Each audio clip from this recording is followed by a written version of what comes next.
ബാലിന്റെ ഗോമതിയുടെ നാളത്തെ നല്ലൊരു വിശേഷം കേട്ടാലോ? അതിനു മുമ്പായി ആദ്യമായി കാണുന്നവരുണ്ടെങ്കിൽ ചാനൽ ഇഷ്ടപ്പെട്ട ഒന്ന് സബ്സ്ക്രൈബ് ചെയ്യാൻ മറക്കരുത്. വീഡിയോ ഇഷ്ടപ്പെടുവാണെങ്കിൽ ലൈക്ക് ചെയ്യാനും നിങ്ങളുടെ വിലയേറിയ അഭിപ്രായങ്ങളൊക്കെ രേഖപ്പെടുത്താനും മറക്കരുത് കേട്ടോ.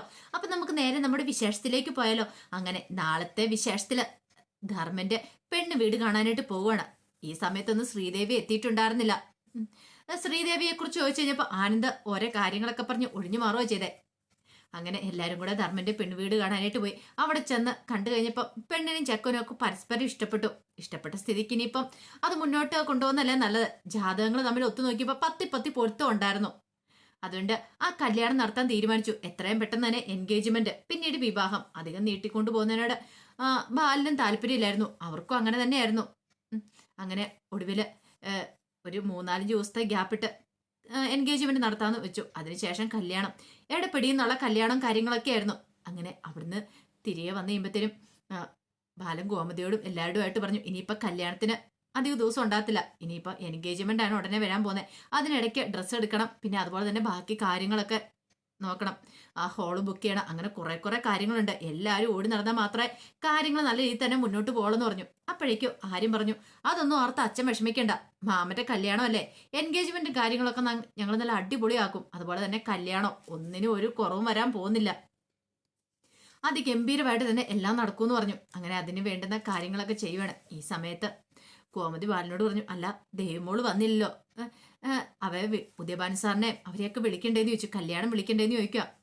പിന്നെ അവരെ കല്യാണം വിളിക്കാതിരിക്കാൻ പറ്റില്ലല്ലോ, ബാലൻ അങ്ങനെയല്ലേ പറയാൻ പറ്റുള്ളൂ. കല്യാണം മാത്രമല്ല, എൻഗേജ്മെന്റ്, ആദ്യം എൻഗേജ്മെന്റാ നടക്കണേ. ഇനിയിപ്പൊ എന്ത് പ്രശ്നമാണ് ശ്രീലയ്ക്ക് ഉള്ളെങ്കിൽ ശരി, ദേവമോൾ ഈ വീട്ടിൽ വരണമെന്ന് ഗോമതി ഉറപ്പിച്ചു പറഞ്ഞു. അവൾ ഈ വീട്ടിലുണ്ടായിരിക്കണം, എൻഗേജ്മെന്റിന് മുമ്പ് തന്നെ അവൾ ഈ വീട്ടിൽ വേണം എന്നൊക്കെ പറയുകയും ചെയ്തു.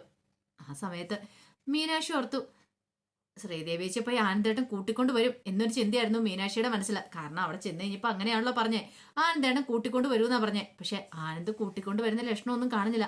അപ്പൊ മീനാക്ഷിക്ക് സംശയമായി, എന്തായിരിക്കുമ്പോഴും ആനന്ദേട്ടൻ കൂട്ടിക്കൊണ്ട് വരാത്തെ, ചിലപ്പം കല്യാണത്തിന് മുമ്പ് തന്നെ കൂട്ടിക്കൊണ്ട് വരും എന്നൊരു ചിന്തയൊക്കെ ഉണ്ട്. ആ സമയം ആനന്ദ് നിന്ന് ഉരുകുവാണ്. ദൈവമേ, എന്ത് ചെയ്യണം എന്നറിയത്തില്ല. ഇനിയിപ്പോ എൻഗേജ്മെന്റും കല്യാണമൊക്കെ വരാൻ പോകുന്നേ. എൻഗേജ്മെന്റിന് ഉറപ്പായിട്ടും അവിടെ പോയി വിളിക്കും. അച്ഛനും അമ്മയെ കല്യാണം വിളിക്കാതിരിക്കില്ല. അങ്ങനെയാണെങ്കിൽ ദേവി ഇങ്ങോട്ട് കൂട്ടിക്കൊണ്ട് വരികയും ചെയ്യും. അത് പാടില്ല, ദേവി കല്യാണത്തിനും വരാൻ പാടില്ല. അങ്ങനെ ചില ചിന്തകളൊക്കെ ആനന്ദിന് മനസ്സിലുണ്ടായി. പിന്നീട് ആനന്ദ് പിറ്റേ ദിവസം ഉദയഭാനുവിനെ കാണാനായിട്ട് അങ്ങോട്ട് ചെല്ലുവാണ്. അങ്ങനെ ചെന്ന് കഴിഞ്ഞപ്പോഴത്തേനും ഉദയഭാനു ശ്രീകല ഇറങ്ങി വരുന്നേ. ആനന്ദിനെ കണ്ടപ്പോൾ അവർക്ക് ഭയങ്കര സന്തോഷം. കാരണം ദേവിയെ കൂട്ടിക്കൊണ്ട് പോകാൻ വന്ന ശ്രീദേവിയെ. അങ്ങനെ ഓർത്ത് അവരിയ്ക്കുന്നത്. ശ്രീദേവി മുറിയിലായിരുന്നു ഇതേ സമയത്ത്. അങ്ങനെ ചെന്ന് കഴിഞ്ഞപ്പോൾ ആനന്ദ് പറഞ്ഞു, അതെ, ഞാൻ നിങ്ങളുടെ സൽക്കാരം സ്വീകരിക്കാനൊന്നും വന്നതല്ല, ഒരു കാര്യം പറയാൻ വേണ്ടി വന്നിട്ട് പെട്ടെന്ന് തന്നെ പോയിക്കോളാം. കാരണം വന്നു കഴിഞ്ഞപ്പോൾ ഉടനെ ഇരിക്കും മോനെ, ചായ എടുക്കാം, കാപ്പി എടുക്കാന്നൊക്കെ പറഞ്ഞ് ശ്രീകല നിൽക്കുക. അത് കേട്ടപ്പോഴാണ് ആനന്ദ് അങ്ങനെ പറയണേ. അപ്പോഴേക്കും ശ്രീകല പറഞ്ഞു, മോനെ നീ ഇങ്ങനെയൊന്നും പറയരുത്, ഞങ്ങൾക്കൊരു അബദ്ധം പറ്റി പോയതാ, ഞങ്ങളോട് ക്ഷമിക്കണം. ഞങ്ങളുടെ മോളുടെ കാര്യത്തെക്കുറിച്ച്, ഞങ്ങളുടെ മോളുടെ ജീവിതത്തെക്കുറിച്ച് എങ്കിലും ചിന്തിച്ചിട്ട് അവളെ തള്ളിക്കളയരുത് എന്ന് പറഞ്ഞ് ഉദയഭാനു ശ്രീകലെ ആനന്ദിന് മുന്നിൽ നിന്ന് അപേക്ഷിക്കുകയാണ്. ഇതെല്ലാം കേട്ടോണ്ട് ശ്രീദേവി മുറിയിലിരിക്കുന്നുണ്ട്. ശ്രീദേവിക്ക് ഭയങ്കര സങ്കടമായി. അപ്പോഴേക്കും ആനന്ദ് പറഞ്ഞു, നിങ്ങളുടെ അടവും അഭ്യാസമൊന്നും എൻ്റെ അടുത്ത് വേണ്ട. പിന്നെ ഒരു കാര്യം പറയാൻ വേണ്ടി അത് പറഞ്ഞിട്ട് ഞാൻ അങ്ങോട്ടേക്ക് പോയിക്കോളാം. ധർമ്മമാമന്റെ കല്യാണം ഉറപ്പിച്ചു, അടുത്ത ദിവസം നിശ്ചയമുണ്ട്. നിശ്ചയത്തിന് വിളിക്കാനായിട്ട് അച്ഛനും അമ്മയ്ക്കും ഇങ്ങോട്ട് വരും. പക്ഷെ ഒരു കാരണവശാലും നിങ്ങൾ വരില്ല, അത് പറയാൻ വേണ്ടി വന്നതാ. വരില്ലെന്നോ? അതെ, നിങ്ങൾ വരില്ല. മാത്രമല്ല ശ്രീദേവി അവിടെ ഉണ്ടാകാൻ പാടില്ല. എൻ്റെ കൺവട്ടത്ത് പോലും ശ്രീദേവിയെ കണ്ടുകൂടാ. അതും കൂടെ പറയാനായിട്ട് ഞാൻ ഇങ്ങോട്ട് വന്നേ. ഇത് കേട്ടോണ്ട് മുറിയിലിരുന്ന് ശ്രീദേവിക്ക് സങ്കടമായി. ശ്രീദേവി മുറിയിലിരുന്ന് പൊട്ടിക്കരയുവാണ്. എങ്ങനെ ആനന്ദേട്ടനെ തനിക്ക് കാണാതിരിക്കാൻ കഴിയും? ആനന്ദേട്ടൻ വന്നപ്പോൾ ഭയങ്കര പ്രതീക്ഷ ഉണ്ടായിരുന്നു. തന്നെ കൂട്ടിക്കൊണ്ടുപോകാൻ വന്നാണോ? കല്യാണമൊക്കെ അല്ലേ ധർമ്മാമന്റെ. ആ ഒരു ചിന്തയോടുകൂടി, പ്രതീക്ഷയോട് കൂടിയിട്ടാ ശ്രീദേവി മുറിയിലിരുന്നേ. പക്ഷെ എല്ലാം ഒരു നിമിഷം കൊണ്ട് തന്നെ തകടം പറഞ്ഞു. എന്ത് ചെയ്യണമെന്ന് പോലും ശ്രീദേവിക്ക് അറിയില്ല. അല്ല, ആനന്ദേട്ടനെ കുറ്റം പറഞ്ഞിട്ടും കാര്യമില്ല. ആനന്ദേട്ടന്റെ സ്ഥാനത്ത് ആരാണെങ്കിലും ഇങ്ങനെയൊക്കെ ചെയ്യുള്ളൂ. താൻ അത്രയും വലിയൊരു ചതിയല്ലേ ആനന്ദേട്ടന് ചെയ്തേ, ചെയ്യാൻ പാടില്ലാത്ത ചതിയെ ചെയ്തേ. അതൊക്കെ ഓർക്കുമ്പോൾ ശ്രീദേവിക്ക് നല്ല ടെൻഷൻ ഉണ്ടായിരുന്നു. പക്ഷേ എങ്കിൽ ഇനിയിപ്പോൾ അതിനെക്കുറിച്ച് പറഞ്ഞിട്ട് കാര്യമില്ല. ആനന്ദ് പറഞ്ഞു, അവളെ ഒരു കാരണവശാലും അങ്ങോട്ടേക്ക് വിട്ടേക്കരുത് എന്നൊക്കെ പറഞ്ഞിട്ട് ഉഗ്ര ശാസനം കൊടുത്തിട്ടാണ് അവിടുന്ന് പോകുന്നത്. അങ്ങനെ ആനന്ദ് അങ്ങോട്ട് പോയി കഴിഞ്ഞപ്പോൾ ശ്രീദേവിയുടെ അടുത്തേക്ക് ഉദയഭാനു ശ്രീകലയും വന്നു. ആ സമയത്ത് ശ്രീകല പറഞ്ഞു, മോളെ വേണ്ട, ഇനി കൂടുതലൊന്നും പറയണ്ട. ആനന്ദേട്ടൻ വന്ന് പറഞ്ഞിട്ട് പോയ കാര്യങ്ങളൊക്കെ കിട്ടു. ഇപ്പം നിനക്ക് സമാധാനമായല്ലോ. എൻ്റെ ജീവിതം തല്ലിക്കെടുത്തി കഴിഞ്ഞപ്പോൾ ഞാൻ അന്നേ പറഞ്ഞാൽ വേണ്ടിയിരുന്നില്ലെന്ന്. കല്യാണം കഴിഞ്ഞില്ലായിരുന്നെങ്കിൽ കല്യാണം കഴിഞ്ഞില്ലെന്നോർത്ത് സമാധാനിക്കായിരുന്നു. ഇപ്പൊ കണ്ടില്ലേ, എല്ലാം കൊണ്ട് നിങ്ങൾ നശിപ്പിച്ച് കളഞ്ഞില്ലേ. മോൾക്ക് നല്ല ജീവിതം ഉണ്ടാകാനായിട്ട് ഓടിച്ചാടി ഓരോ കള്ളത്തരങ്ങളും ചതികളും എല്ലാം ചെയ്തു. നുണകളുടെ മേലെ നുണകൾ തന്നെ പറഞ്ഞൊരു ചീട്ടുകൊട്ടാരം തന്നെ ഉണ്ടാക്കി വെച്ചു, നുണക്കൊട്ടാരം. എന്നിട്ട് ഒടുവിൽ അതെല്ലാം കൂടെ ഒറ്റയടിക്ക് താഴം മറിഞ്ഞു വീണു. ഇനി എന്നാണോ ബാലച്ചൻ അറിയുന്നത്, അതും കൂടെ വരെയോ ഇനി ഇങ്ങനെ എനിക്കിവിടെ ജീവിതം ഉണ്ടാകത്തുള്ളൂ, എൻ്റെ ജീവിതം തീരാൻ പോവാ. അതൊക്കെ പറഞ്ഞ് ശ്രീദേവി അവിടെ ഇരുന്ന് നിലവിളിക്കുകയാണ്. ആ സമയത്ത് ഉദയഭാനുവിനും ശ്രീകലയ്ക്കും എന്ത് ചെയ്യണമെന്നറിയില്ല. പിന്നീട് പിറ്റേ ദിവസം ആയി കഴിഞ്ഞപ്പോഴത്തേനും ധർമ്മൻ നേരെ ഇന്ദിരാമ്മയോട് ഇന്ന് കാര്യങ്ങളൊക്കെ പറയണ, വിവാഹ നിശ്ചയമാണ്, കാര്യങ്ങളൊക്കെ ഉറപ്പിച്ചിട്ടുണ്ട് എന്നൊക്കെ പറഞ്ഞു. എല്ലാം കേട്ട് കഴിഞ്ഞപ്പോഴത്തേനും ഇന്ദിരാമ്മ പറഞ്ഞു, മോനെ നീ ധൈര്യമായിട്ടിരുന്നു, ഈ കല്യാണം നടക്കുമെന്ന് പറയാം. എനിക്ക് അങ്ങനത്തെ പ്രതീക്ഷകളൊന്നും ഇല്ലമ്മേ നടക്കുമെന്നുള്ളത്. കാരണം അമ്മയ്ക്കറിയാലോ എൻ്റെ എല്ലാ വിവാഹവും മുടക്കാനായിട്ട് മുൻപന്തിയിൽ തന്നെ നിൽക്കുമായിരുന്നു ഇവിടെയുള്ളവര്. അപ്പൊ പിന്നെ ഈ വിവാഹം അവർ തന്നെ മുടക്കും. പിന്നെ ഞാൻ പറഞ്ഞതേ അളിയനൊക്കെ ഒരേ താല്പര്യം ഈ വിവാഹം നടത്തണമെന്ന്. അത് കേട്ടത് ഇന്ദിരാൻ പറഞ്ഞു, ഞാനാ നിനക്ക് വാക്ക് തരുന്നേ, ഈ വിവാഹം നടക്കും, എല്ലാവരും വിവാഹത്തിൽ വന്ന് പങ്കെടുക്കുകയും ചെയ്യും, ഞാൻ നിനക്ക് ഉറപ്പ് തരുവാന്ന് പറഞ്ഞു. അത് കേട്ടപ്പോൾ ധവളമ്മൻ പറഞ്ഞു, അതൊക്കെ നടക്കുമോ? നടക്കൂടാ, ഞങ്ങളെല്ലാവരും വിവാഹത്തിൽ പങ്കെടുക്കുകയും ചെയ്യും, നീ നോക്കിക്കോളാൻ പറയാണ്. അതെല്ലാം കേട്ട് കഴിഞ്ഞപ്പോൾ ധർമ്മന് ഒരു വിശ്വാസം വന്നില്ല. പക്ഷെ ഇന്ദിരാമ്മ എന്നിട്ട് അനന്തനെ അച്യുതനെ അവരെല്ലാരെയും വിളിച്ചു. എല്ലാരെയും വിളിച്ചിട്ട് പറഞ്ഞു, ഒരു കാര്യം ഞാൻ പറയാം, ധർമ്മന്റെ കല്യാണം ഇതൊരു കാരണവശാലും നിങ്ങൾ മുടക്കിക്കൂടാ. അങ്ങനെ മുടങ്ങിയിട്ടുണ്ടെങ്കിൽ പിന്നെ ഉണ്ടല്ലോ, ഞാൻ ചെയ്യാൻ പോകുന്നത് എന്താന്ന് എനിക്ക് പോലും അറിയത്തില്ല. ഞാൻ എല്ലാ കാര്യങ്ങളും അങ്ങോട്ട് വിളിച്ചു പറയും.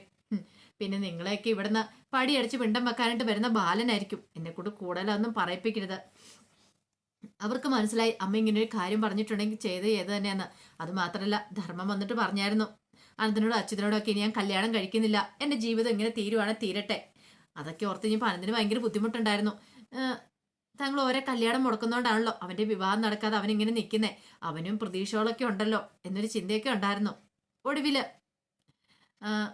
ഇന്ദിരാമ്മയുടെ അഭിപ്രായത്തോട് അവർ യോജിക്കുകയോ ചെയ്തേ, കല്യാണം നടന്നോട്ടെ. ഇന്ദിരാമ്മ പറഞ്ഞു, ഇവിടുന്ന് എല്ലാവരും പങ്കെടുക്കുകയും ചെയ്യണമെന്ന് പറയാണ്.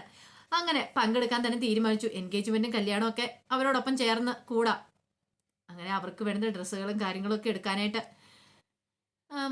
പോകുന്നുണ്ട് എല്ലാവരും കൂടെ പോയി. കാരണം ധർമ്മന്റെ കല്യാണം അവർ നന്നായിട്ട് അടിച്ചുപൊളിച്ച് ആഘോഷിക്കാണ്ട് തുടങ്ങി. അവർക്ക് ഒരു മാറ്റങ്ങളും കാര്യങ്ങളും ഒക്കെ സംഭവിക്കുകയാണ്. അത് മാത്രമല്ല, അലോകിനും അച്യുതനൊക്കെ നന്നായിട്ടറിയാം അവിടുത്തെ അനുശ്രീയാണ് അലോക് നോട്ടം ഇട്ടിരിക്കുന്നത്. അത് നടക്കണമെങ്കിൽ, പല കാര്യങ്ങളും നടക്കണമെങ്കിൽ ഇങ്ങനെ ചില കാര്യങ്ങളൊക്കെ നടത്തേണ്ടിയിരിക്കുന്നു. ധർമ്മന്റെ കല്യാണത്തിന് പോകണം, അവിടെ ചെന്ന് കല്യാണത്തിലൊക്കെ പങ്കെടുക്കണം, എങ്കിൽ മാത്രമേ കാര്യങ്ങളൊക്കെ ഉദ്ദേശിച്ച പോലെ നടക്കുകയുള്ളൂ എന്ന് അവർക്കറിയായിരുന്നു. അപ്പൊ അതിന് വേണ്ടിയിട്ട് അവരും തയ്യാറെടുക്കുകയാണ്. ഈ സമയത്ത് ബാലനും ഗോമതിയും കൂടെ ഉദയഭാനിന്റെ വീട്ടിലേക്ക് കല്യാണം വിളിക്കാൻ പോവാ. ബാലനാണെങ്കിൽ ആകെപ്പാടെ ഭ്രാന്ത് പിടിച്ച അവസ്ഥയിൽ അങ്ങോട്ടേക്ക് പോകാൻ ഇഷ്ടമില്ലായിരുന്നു. പക്ഷെ പോകാതിരിക്കാൻ പറ്റില്ലല്ലോ, ആനന്ദന്റെ കുടുംബക്കാരിലെ ചെന്ന് വിളിക്കാതിരുന്നിട്ടുണ്ടെങ്കിൽ പിന്നെ ആ 100 ചോദ്യങ്ങളായിരിക്കും, എങ്ങനെ മറുപടി പറയും. അങ്ങനെ അവിടെ ചെന്ന് കഴിഞ്ഞപ്പോഴത്തേനും ഉദയഭാനും ശ്രീകലയൊക്കെ ഇറങ്ങി വരുന്നേ. അവൻ ബാലനും ഗോമതിയും വരുന്ന കാര്യം അറിഞ്ഞിട്ടുണ്ടായിരുന്നു. അതുകൊണ്ട് അവർ വെൽ സെറ്റപ്പിലൊക്കെ ആയിരിക്കും ഇരുന്നേ. ഇതൊക്കെ കണ്ടപ്പോൾ ബാലന് നല്ല ദേഷ്യമാണ് വന്നത്. തൻ്റെ മുന്നിൽ നന്നായിട്ട് അഭിനയിക്കുമെന്ന് മനസ്സിലായി. അതിനേക്കാളും വലിയൊരു അഭിനയം തന്നെയാണ് ബാലനും കാഴ്ചവെച്ചത്. കാരണം ധർമ്മന്റെ കല്യാണം ഇപ്പം ഒരു കാരണവശാലും അതിൻ്റെ ഒരു മുടക്കം സംഭവിച്ചുകൂടാ, ഇതിൻ്റെ ഒന്നും പേരില്ല. അതുകൊണ്ട് ബാലനും അഭിനയിച്ചു. പിന്നീട് ശ്രീദേവിയോട് ഗോമതി പറഞ്ഞു, മോള് പറഞ്ഞെന്ന് പറയണ, ഇനിയിപ്പം ഇവരുടെ കൂടെ വരാൻ നിൽക്കണ്ട, മോള് ഞങ്ങളോട് പോരാൻ പറയണ. ശ്രീദേവി പോകാൻ വിസമ്മതിച്ചു. പക്ഷേ ഗോമതി സമ്മതിച്ചില്ല. എൻ്റെ കൂടെ വന്നേ മതിയാവുള്ളൂ, മോളില്ലാത്തതുകൊണ്ട് ഒരു സന്തോഷ സമാധാനമില്ല. ആനന്ദിനോട് ഞങ്ങൾ പറയും വിളിച്ചോണ്ട് വരാനായിട്ട്. പക്ഷെ ആനന്ദാണെങ്കിലോ വിളിക്കാൻ പോലും വന്നിട്ടില്ല, മോള് ഞങ്ങളോട് വരണം. അപ്പോഴേക്ക് ശ്രീകല പറഞ്ഞു, ഞങ്ങൾ മോളോട് പറഞ്ഞാ പോയിക്കൊള്ളാനായിട്ട്, പക്ഷെ മോളാണെങ്കിൽ വരാനായിട്ടൊന്നും കൂട്ടാക്കില്ല. എങ്ങനെയാ, എനിക്ക് വയ്യല്ലോ, അതൊക്കെ ഓർത്തിട്ടാന്ന് തോന്നേ. അപ്പോഴേക്കും ഗോമതി, ഇപ്പൊ ശ്രീകലയ്ക്ക് പ്രശ്നങ്ങളൊന്നും ഇല്ലോ, എനിക്കെന്ത് പ്രശ്നം, എനിക്കൊരു പ്രശ്നമില്ല. അങ്ങനെയാണെങ്കിൽ ഞാൻ എൻ്റെ മോളെ കൂട്ടിക്കൊണ്ട് പോവാ, മോള് പോയി ഡ്രസ്സൊക്കെ എടുത്തോണ്ട് വരാൻ പറഞ്ഞു. എന്ത് ചെയ്യണമെന്ന് അറിയത്തില്ല നിൽക്കുവാണ്. അപ്പോഴേക്ക് ശ്രീകല ദേവിയെ വിളിച്ചോണ്ട് അകത്തേക്ക് പോയി. ഇത് ദേവി, നിനക്ക് അകത്ത് കയറാൻ പറ്റിയൊരു ചാൻസാ, നീ ധൈര്യമായിട്ട് പോയിക്കോ, അവിടെ നിന്നെ ആരും ഇറക്കി വിടാൻ പോകുന്നില്ല. ഈ പറയുന്ന ആനന്ദിനെ നിന്നെ ഒരു പരിധി വരെ അവിടെ നിന്ന് ഇറക്കി വിടാൻ പറ്റില്ല. വേറെ ആർക്ക് സത്യങ്ങളൊന്നും അറിയത്തില്ലോ. പക്ഷെ ശ്രീദേവിക്ക് ടെൻഷനാ, അവിടെ ചെന്ന് കഴിയുമ്പോൾ തൻ്റെ കള്ളത്തരങ്ങളൊക്കെ ബാലച്ചനൊക്കെ അറിഞ്ഞിട്ടുണ്ടെങ്കിൽ അതോടുകൂടി തീർന്നല്ലോ എന്നൊരു പേടി. പക്ഷെ ഗോവിന്ദ് നിർബന്ധിച്ചൊരുവിൽ കൂട്ടിക്കൊണ്ട് പോവാണ്. അങ്ങനെ ശ്രീദേവി അങ്ങോട്ട് ചെന്ന് കഴിഞ്ഞപ്പോഴത്തേനും മീനാക്ഷിക്കും മിത്രയ്ക്കും അനുസരിക്കും ഒക്കെ ഭയങ്കര സന്തോഷമാണ്. ശ്രീദേവി പക്ഷേങ്കിൽ വല്ലാത്തൊരു ബുദ്ധിമുട്ടോട് കൂടിയിട്ടാ, മുഖത്ത് പഴയ സന്തോഷം കാര്യങ്ങളൊന്നും ഇല്ല. എല്ലാവരുടെ മുന്നിൽ അഭിനയിച്ച് നിൽക്കുവാണ്. ആനന്ദേട്ടൻ വരുമ്പോൾ എന്താവും അറിയത്തില്ല, തന്നോട് ഈ വീട്ടിലേക്ക് കാല് കുത്തിയേക്കരുതെന്നാ പറഞ്ഞിരിക്കുന്നത്. ആ ഒരു ടെൻഷനും കാര്യങ്ങളൊക്കെ ഉണ്ടായിരുന്നു. അങ്ങനെ വൈകുന്നേരം ആനന്ദ് വീട്ടിലേക്ക് വരുവാണ്. വന്നു കഴിഞ്ഞപ്പോഴത്തേനും ഗോമതി ചോദിച്ചു, എടാ ആനന്ദേ, നീ ദേവിമോളെ കൂട്ടാനായിട്ട് പോയോ എന്ന് ചോദിച്ചു. ആ, ഞാൻ ദേവിയെ പോയി വിളിച്ചായിരുന്നു, അവളൊന്നും വരുന്നില്ല എന്ന് പറഞ്ഞു. അതെ, വരുന്നില്ല എന്ന് പറഞ്ഞു. അപ്പോഴേക്കും ബാലൻ പറഞ്ഞു, അല്ല അവൾ എന്താ പറഞ്ഞേ? അത് പിന്നെ അവൾ അടുത്ത ദിവസം വരാന്ന് പറഞ്ഞു, ഇന്ന് വരുന്നില്ല എന്ന് പറഞ്ഞു. അപ്പോഴേക്കും അനുസരി വന്നിട്ട് പറഞ്ഞു, എന്റെ ഏട്ടാ, അതിന് ദേവിയടുത്ത് ഇവിടെ ഉണ്ടെന്ന് പറയണേ. ഇവിടെ ഉണ്ടെന്നോ? അതെ, ദേവിയടുത്തേക്ക് എപ്പോഴേ വന്നു. എന്താണ് അറിഞ്ഞില്ലെന്ന് ചോദിക്കണം. ആനന്ദ് ഒരുമാതിരി വല്ലാത്തൊരവസ്ഥയെ ഞെട്ടിത്തെരിച്ച് നിൽക്കുകയാണ്. അതിന്റെ വിശേഷങ്ങളൊക്കെയാണ് കാണാൻ പോകുന്നത്. ഇനിയിപ്പോൾ എൻഗേജ്മെന്റും കാര്യങ്ങളൊക്കെ ആയിരിക്കും. എൻഗേജ്മെന്റിന്റെ ഉദയഭാനു എന്റെ കൈ ഒടിഞ്ഞ പോലെ ഇങ്ങനെ ബാൻഡേജ് ഒക്കെ ഇട്ട് നിൽക്കുന്നുണ്ട്. അതെന്താ സംഭവം എന്നറിയത്തില്ല. ആ കൂടെ ഒരു ഗൂഗിൾ പേയുടെ ഒരു QR കോഡും പിടിച്ചുകൊണ്ട് നിൽക്കുന്നുണ്ട്. ഒരു പക്ഷേ ആ കല്യാണ വീട്ടിൽ ഇനിയിപ്പോൾ ആ QR കോഡിലേക്ക് ആൾക്കാരൊക്കെ പൈസ ഇട്ട് കൊടുക്കാൻ, കല്യാണത്തിന് വരുന്ന ആൾക്കാരൊക്കെ ആ QR കോഡിലേക്ക് പൈസ ഇട്ട് കൊടുക്കാൻ വേണ്ടിയിട്ടാണോ അങ്ങനെ പിടിച്ചുകൊണ്ടിരിക്കണമെന്ന് അറിയത്തില്ല. അപ്പൊ പ്രമോ കാണിച്ചപ്പോൾ അതിനകത്ത് അങ്ങനെയും കാണിച്ചിട്ടുണ്ടായിരുന്നു. അത് ഉദയഭാനുന്റെ അടുത്ത നാടകമാണോ എന്ന് അറിയത്തില്ല. പൈസ ഉണ്ടാക്കാൻ വേണ്ടിയിട്ടുള്ള ആ ഒരു ഗ്യാപ്പിൽ ഉദയഭാനു അതല്ല അതിലപ്പുറം ചെയ്യും. ഈ സമയം ഇത് കണ്ടുകൊണ്ട് മീനാക്ഷിയും ഇത്രയൊക്കെ വന്ന് ഞെട്ടിത്തരിച്ച് നിൽക്കുന്നതായിട്ട് കാണിക്കുന്നുണ്ട്. അതിന്റെ സംഭവം എന്താണെന്ന് അറിയത്തില്ല. നാളത്തെ ഫുൾ വിശേഷം വന്നു കഴിയുമ്പോൾ അറിയാം ഇനി എന്തൊക്കെ സംഭവിക്കുന്നുള്ള. അതിന്റെ വിശേഷങ്ങളൊക്കെ നമുക്ക് എല്ലാവർക്കും കാത്തിരിക്കാട്ടോ. ഒരിക്കൽ കൂടി എല്ലാവർക്കും ശുഭരാത്രി നേർന്നുകൊണ്ട് നിർത്തുന്നു.